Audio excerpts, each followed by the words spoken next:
RT अंतर्गत आपल्या पाल्याचा प्रवेश घेऊ पाहणाऱ्या पालकांसाठी हा व्हिडिओ अत्यंत महत्त्वाचा आहे। आपल्या सर्वांना कल्पना आहे की सध्या आरटीईची प्रवेश प्रक्रिया सुरू आहे आणि आरटीईची सध्या तिसरी यादी जाहीर झालेली आहे आणि या तिसऱ्या यादीमधील पात्र विद्यार्थ्यांना प्रवेश घेण्यासाठी दिनांक 12 जून 2026 पर्यंतची मुदत देण्यात आलेली आहे। तिसऱ्या निवड यादीतील पात्र विद्यार्थ्यांना दिनांक 12 जून पर्यंत त्यांचे डॉक्युमेंट व्हेरिफिकेशन करून संबंधित शाळेमध्ये त्यांचा प्रवेश निश्चित करणे हे अत्यंत महत्त्वाचे आहे। तर ज्या विद्यार्थ्यांचा नंबर लागलेला आहे त्यांच्या पालकांसाठी ही बातमी अत्यंत महत्त्वाची आहे।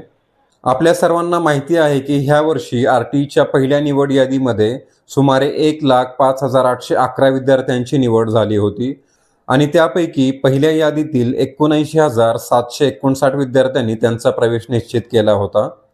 त्यानंतर आरटीईची दुसरी यादी जाहीर झाली होती आणि त्या यादीमधील सुमारे 12,946 विद्यार्थ्यांनी त्यांचा प्रवेश निश्चित केला होता। त्यानंतर आरटीईची तिसरी निवड यादी जाहीर झाली होती आणि त्या तिसऱ्या निवड यादीतील पात्र विद्यार्थ्यांपैकी सुमारे 1,786 विद्यार्थ्यांनी आपला प्रवेश निश्चित केला होता। अजून देखील बऱ्याच विद्यार्थ्यांचा प्रवेश निश्चित होणं हे बाकी आहे।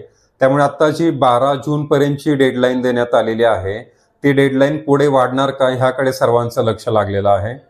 तिसऱ्या निवड यादीमध्ये नंबर लागलेल्या विद्यार्थ्यांसाठी 12 जून पर्यंत प्रवेश घेण्याची मुदत देण्यात आलेली आहे। त्यानंतर ही मुदत वाढवण्यात येईल का ह्याबद्दल अजून कुठलीही माहिती जाहीर करण्यात आलेली नाही।